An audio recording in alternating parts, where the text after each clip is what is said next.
সংবাদ সবাইকে স্বাগত জানাচ্ছি। আমি ফিরোজ তোহা। শুরুতেই সংবাদ শিরোনাম জানিয়ে দেব এই মুহূর্তে হাতে পাওয়া সর্বশেষ গুরুত্বপূর্ণ আপডেট বাংলা সংবাদ। শুরুতেই থাকছে স্বৈরাচার হাসিনাকে ভারত থেকে ফেরত চাইব প্রধান উপদেষ্টা। অন্তর্বর্তী সরকারের প্রধান উপদেষ্টা ডক্টর মোহাম্মদ ইউনূস বলেছেন, প্রতিটি হত্যার বিচার আমরা করবই। জুলাই আগস্ট হত্যাকাণ্ডের বিচারের যে উদ্যোগ আমরা নিয়েছি তার কাজও বেশ ভালোভাবে এগিয়ে যাচ্ছে। পতিত স্বৈরাচার শেখ হাসিনাকেও আমরা ভারত থেকে ফেরত চাইব। রোববার সন্ধ্যা ৭টায় অন্তর্বর্তী সরকারের ১০০ দিন পূর্তি উপলক্ষে জাতির উদ্দেশ্যে দেওয়া ভাষণে এসব কথা বলেন প্রধান উপদেষ্টা। এবারে জানাবো, দ্রুত নির্বাচনী রোডম্যাপ ঘোষণার দাবি জানিয়ে বিএনপির ভাইস চেয়ারম্যান বরকতুল্লাহ বুলু বলেছেন, নির্বাচিত সরকার ছাড়া দেশে স্বস্তি ফিরবে না। রোববার বিকেলে ডেঙ্গু প্রতিরোধে গণসচেতনতা বাড়ানোর লক্ষ্যে আলোচনা সভা ও লিফলেট বিতরণ কর্মসূচিতে রাজধানীর এয়ারপোর্ট রোড সুপার মার্কেটে আয়োজিত সভায় তিনি কথা বলেন। জানাবো, সুনামগঞ্জে প্রধান শিক্ষক অপসারণ নিয়ে সংঘর্ষ, আহত ৪০। সুনামগঞ্জের শান্তিগঞ্জ উপজেলার মাধ্যমিক বিদ্যালয় প্রধান শিক্ষককে অপসারণে দুপক্ষের সংঘর্ষে অন্তত ৪০ জন আহত হয়েছেন। রোববার দুপুর 12:30টার দিকে উপজেলার গণিগঞ্জ উচ্চ বিদ্যালয়ের সামনে সংঘর্ষে এ ঘটনা ঘটে। এবারে থাকছে হাজারীবাগের যৌথ বাহিনীর অভিযানে অস্ত্র মাদক সহ গ্রেপ্তার ১৫। রাজধানীর হাজারীবাগ এলাকায় যৌথ বাহিনীর অভিযানে ১৫ দুষ্কৃতিকারীকে গ্রেপ্তার করেছে বাংলাদেশ সেনাবাহিনী। এ সময় বিভিন্ন ধরনের ধারালো অস্ত্র, মাদকদ্রব্য, মোবাইল ফোন, সিম কার্ড এবং নগদ অর্থ জব্দ করা হয়। এদিকে ভারতীয় হেজেমনি পরাজিত করবার একটি সুযোগ তৈরি হয়েছে। দৈনিক আমার দেশ পত্রিকার সম্পাদক ডক্টর মাহমুদুর রহমান বলেছেন, ভারতের সঙ্গে ভুটানের একটা ফ্রেন্ডশিপ চুক্তি আছে, যার মাধ্যমে তারা ভুটানের সঙ্গে হেজিমনিক সম্পর্ক তৈরি করেছে, কিন্তু বাংলাদেশের সঙ্গে তারা ফ্রেন্ডশিপ চুক্তি না করলে একটা উপনিবেশে পরিণত করেছিল। এবং সর্বশেষ জানাবো আন্তর্জাতিক সংবাদ। নেতানিয়াহুর অফিস ঘেরাও করল বিক্ষোভকারীরা। জেরুজালেমে ইসরায়েলের প্রধানমন্ত্রী বেনিয়ামিন নেতানিয়াহুর অফিস ঘেরাও করেছেন বিক্ষোভকারীরা। তার পদত্যাগ, নতুন নির্বাচন এবং গাজায় আটক ইসরায়েলি বন্দীদের ফিলিস্তিনি বন্দীদের সঙ্গে বিনিময় চুক্তি করবার দাবি জানিয়েছে। খবর আল জাজিরার। এতক্ষণ শিরোনাম শুনছিলেন, এবার বিস্তারিত। প্রিয় দর্শক, আপনি যদি এই চ্যানেলে নতুন হয়ে থাকেন, ভিডিওটি দেখতে দেখতে চ্যানেলটি সাবস্ক্রাইব করে আমাদের সঙ্গে থাকুন। আর এই ভিডিও সম্পর্কে আপনি আপনার মূল্যবান মতামতটি কমেন্ট বক্সে জানিয়ে দিন। আর হ্যাঁ প্রিয় দর্শক, জানিয়ে দিন ভিডিওটি কোথা থেকে দেখছেন। স্বৈরাচার হাসিনাকে ভারত থেকে ফেরত চাইব প্রধান উপদেষ্টা। অন্তর্বর্তী সরকারের প্রধান উপদেষ্টা ডক্টর মোহাম্মদ ইউনূস বলেছেন, প্রতিটি হত্যার বিচার আমরা করবই। জুলাই আগস্ট হত্যাকাণ্ডের বিচারে যে উদ্যোগ আমরা নিয়েছি তার কাজও বেশ ভালোভাবে এগিয়ে যাচ্ছে। পতিত স্বৈরাচার শেখ হাসিনাকেও আমরা ভারত থেকে ফেরত চাইব। রোববার সন্ধ্যা ৭টায় অন্তর্বর্তী সরকারের ১০০ দিনের পূর্তি উপলক্ষে জাতির উদ্দেশ্যে দেওয়া ভাষণে এসব কথা বলেন প্রধান উপদেষ্টা। ডক্টর ইউনূস বলেন, জুলাই আগস্ট বিপ্লবের পর আমরা এমন একটি দেশ হাতে পেয়েছি যার সর্বত্র ছিল বিশৃঙ্খলা। স্বৈরশাসন টিকিয়ে রাখতে আইনশৃঙ্খলা বাহিনীকে জনগণের মুখোমুখি দাঁড় করে দেওয়া হয়েছিল। বিপ্লব চলাকালে প্রায় ১৫০০ ছাত্র শ্রমিক জনতার শহীদী মৃত্যু হয়। আমাদের সরকার প্রতিটি মৃত্যুর তথ্য অত্যন্ত যত্নের সঙ্গে জোগাড় করছে। এই বিপ্লবে আহত হয়েছে ১৯,৯৩১ জন। আহতদের জন্য ঢাকার ১৩টি হাসপাতাল সহ বিভিন্ন বিশেষায়িত হাসপাতালে চিকিৎসার ব্যবস্থা করা হয়েছে। প্রতিদিনই তালিকায় আরও নতুন নতুন শহীদের তথ্য যোগ হচ্ছে, যারা স্বৈরাচারের আক্রোশের শিকার হয়ে এ পৃথিবী ছেড়ে চলে গেছেন। প্রধান উপদেষ্টা বলেন, কেবল জুলাই আগস্ট গণহত্যাই নয়, আমরা গত ১৫ বছরের সব অপকর্মের বিচার করব। অসংখ্য মানুষ গুম হয়েছেন, খুন হয়েছেন। এই সময় আমরা গুমের তদন্তে একটি কমিশন গঠন করেছি। কমিশনের প্রধান আমাকে জানিয়েছেন, অক্টোবর পর্যন্ত তারা ১৬০০ জনের গুমের তথ্য পেয়েছেন। তাদের ধারণা এ সংখ্যা ৩৫০০ ছাড়িয়ে যাবে।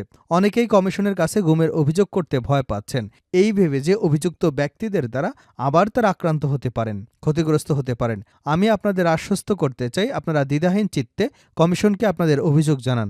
কারো সাধ্য নেই আপনাদের গায়ে আবার হাত দেবার। ডক্টর ইউনূস বলেন, গুম কমিশনের সদস্যদের কাছে ভুক্তভোগীদের যে বিবরণ আমরা পেয়েছি তা অত্যন্ত মর্মান্তিক। জুলাই আগস্টের বিপ্লবের পর ছাত্রছাত্রীরা শহর বন্দরে দেয়ালে দেয়ালে তাদের মনের কথা লিখেছে। তারও আগে যারা গুমের শিকার হয়েছে, প্রতিটি গোপন আস্তানা দেয়ালে দেয়ালে তারা লিখে গেছে, রেখেছে তাদের কষ্টের মর্মস্পর্শী বিবরণ। তাদের এসব কষ্টের কথা শুনে আমাদের হৃদয় কেঁপে ওঠে। এসবের সঙ্গে জড়িতদের আমরা বিচারের কাঠগড়ায় দাঁড় করাবই। অভিযুক্ত যত শক্তিশালী হোক, যে বাহিনীর হোক না কেন, তাকে ছাড় দেবার কোনো সুযোগ নেই। কেবল দেশে নয়, গুমখুন এবং জুলাই আগস্ট গণহত্যার সাথে জড়িতদের আমরা আন্তর্জাতিক আদালতেও বিচারের উদ্যোগ নিয়েছি। ইন্টারন্যাশনাল ক্রিমিনাল কোর্টের প্রধান কৌঁসুলি করিম খানের সঙ্গে আমার এ ব্যাপারে ইতিমধ্যেই কথা হয়েছে। প্রধান উপদেষ্টা আরও বলেন, আইনশৃঙ্খলা রক্ষাকারী বাহিনীগুলোর কোনো সদস্য কিংবা অন্য কেউ যাতে হত্যা, গুমসহ এ ধরনের কোনো অপরাধে জড়িয়ে পড়তে না পারে, সেজন্য আমরা গুম বিরোধী আন্তর্জাতিক সনদে স্বাক্ষর করেছি। আপনারা দেখেছেন, জাতিসংঘের আন্তর্জাতিক মানবাধিকার বিষয়ক হাই কমিশনার ফলকার তুর্ক সম্প্রতি বাংলাদেশ সফর করেছেন। জাতিসংঘ জুলাই আগস্ট গণহত্যাকাণ্ডে তদন্তে আমাদের সহযোগিতার হাত বাড়িয়ে দিয়েছে। ডিসেম্বরের প্রথম সপ্তাহেই তারা তাদের রিপোর্ট হস্তান্তরের প্রতিশ্রুতি দিয়েছে। অতীতের গুমের ঘটনাগুলো তদন্তের কাজেও আমরা নিয়মিত তাদের সঙ্গে যোগাযোগ রক্ষা করে চলেছি। মানবাধিকার রক্ষায় সহযোগিতা করতে ঢাকায় তারা তাদের জনবল বাড়ানোর প্রস্তাব দিয়েছে। আমরা এ প্রস্তাব সাদরে গ্রহণ করেছি। দ্রুত নির্বাচনী রোডম্যাপ ঘোষণার দাবি বুলুর। দ্রুত নির্বাচনী রোডম্যাপ ঘোষণার দাবি জানিয়েছেন বিএনপির ভাইস চেয়ারম্যান বরকতুল্লাহ বুলু। তিনি বলেন, নির্বাচিত সরকার ছাড়া দেশে স্বস্তি ফিরবে না। রোববার বিকেলে ডেঙ্গু প্রতিরোধে সচেতনতা বাড়ানোর লক্ষ্যে আলোচনা সভা ও লিফলেট বিতরণ কর্মসূচিতে প্রধান অতিথির বক্তব্যে এসব কথা বলেন তিনি। অন্তর্বর্তী সরকারের উদ্দেশ্যে বুলু বলেন, দেশের জনগণের ভোট দেবার রাস্তা তৈরি করুন। তারেক রহমানের নেতৃত্বে আমরা সবাইকে নিয়ে জাতীয় সরকার গঠন করব। এ সময় তিনি ফ্যাসিবাদী আওয়ামী লীগের বিরুদ্ধে ছাত্র জনতার আন্দোলনে যারা আহত হয়েছেন তাদের সুচিকিৎসায় আরও কার্যকর ভূমিকা নেওয়ার আহ্বান জানান। মির্জা ফাউন্ডেশনের প্রতিষ্ঠাতা চেয়ারম্যান মির্জা মাজারুল ইসলামের সভাপতিত্বে অনুষ্ঠানে বক্তা হিসেবে বক্তৃতা করেন যুবদলের সাবেক কেন্দ্রীয় সভাপতি সাইফুল ইসলাম নীরব। সুনামগঞ্জে প্রধান শিক্ষক অপসারণ নিয়ে সংঘর্ষ, আহত 40। সুনামগঞ্জের শান্তিগঞ্জ উপজেলায় মাধ্যমিক বিদ্যালয়ের প্রধান শিক্ষককে অপসারণে দুপক্ষের সংঘর্ষে অন্তত 40 জন আহত হয়েছেন। রোববার দুপুর 12:30টার দিকে উপজেলার গণিগঞ্জ উচ্চ বিদ্যালয়ের সামনে সংঘর্ষের ঘটনা ঘটে। শান্তিগঞ্জ থানার ওসি আকরাম আলী বিষয়টি কালবেলাকে নিশ্চিত করেছেন। জানা যায়, গত 1 মাস ধরে গণিগঞ্জ উচ্চ বিদ্যালয়ের প্রধান শিক্ষক তদবির আলমগীর অপসারণ নিয়ে আন্দোলন চালিয়ে আসছে শিক্ষার্থীরা। এ নিয়ে শিক্ষকদের মধ্যে কয়েকবার বিক্ষোভ হয় এবং তারা ক্লাস বর্জন করেন। প্রধান শিক্ষক অপসারণ নিয়ে শিক্ষক, শিক্ষার্থী এবং এলাকাবাসীর মধ্যে কয়েকটি গ্রুপ তৈরি হয়েছে। জেলা প্রশাসনের পক্ষ থেকে প্রধান শিক্ষকের বিরুদ্ধে তদন্ত চলছে। রোববার দুপুরে প্রধান শিক্ষকের পক্ষে এবং বিপক্ষে থাকা দুপক্ষের বাকবিতণ্ডায় এক পর্যায়ে রক্তক্ষয়ী সংঘর্ষ শুরু হয়। এ সময় 40 জন আহত হন। তাদের মধ্যে 30 জনকে সুনামগঞ্জ সদর হাসপাতালে চিকিৎসা দেওয়া হয়েছে। গুরুতর আহত 2 জনকে সিলেটের এমএজি উসমানী মেডিকেল কলেজ হাসপাতালে ভর্তি করা হয়েছে। শান্তিগঞ্জ থানার ওসি আকরাম আলী কালবেলাকে বলেন, প্রধান শিক্ষককে অপসারণে দুপক্ষের সংঘর্ষ হয়েছে। খবর পেয়ে পুলিশ পরিস্থিতি নিয়ন্ত্রণ করেছে। এ ঘটনায় এখনও কোনো আসামিকে আটক করা হয়নি। হাজারীবাগে যৌথ বাহিনীর অভিযানে অস্ত্র মাদকসহ গ্রেপ্তার 15। রাজধানীর হাজারীবাগ এলাকায় যৌথ বাহিনীর অভিযানে 15 দুষ্কৃতিকারীকে গ্রেপ্তার করেছে বাংলাদেশ সেনাবাহিনী। এ সময় বিভিন্ন ধরনের ধারালো অস্ত্র, মাদকদ্রব্য, মোবাইল ফোন, সিম কার্ড এবং নগদ অর্থ জব্দ করা হয়। রোববার রাতে আন্তঃবাহিনী জনসংযোগ পরিদপ্তরের পাঠানো এক বিজ্ঞপ্তিতে এ তথ্য জানায়। আইএসপিআর জানায়, বাংলাদেশ সেনাবাহিনীর 46তম স্বতন্ত্র পদাতিক ব্রিগেডের নেতৃত্বে গোপন তথ্যের ভিত্তিতে হাজারীবাগের গণকটুলি সিটি কলোনি এলাকায় যৌথ বাহিনীর অভিযানে 15 দুষ্কৃতিকারীকে গ্রেপ্তার করা হয়। এ সময় তল্লাশি অভিযান পরিচালনার মাধ্যমে দুষ্কৃতিকারীরা কর্তৃক ব্যবহৃত বিভিন্ন ধরনের ধারালো অস্ত্র, মাদকদ্রব্য, মোবাইল ফোন, সিম কার্ড এবং নগদ অর্থ জব্দ করা হয়।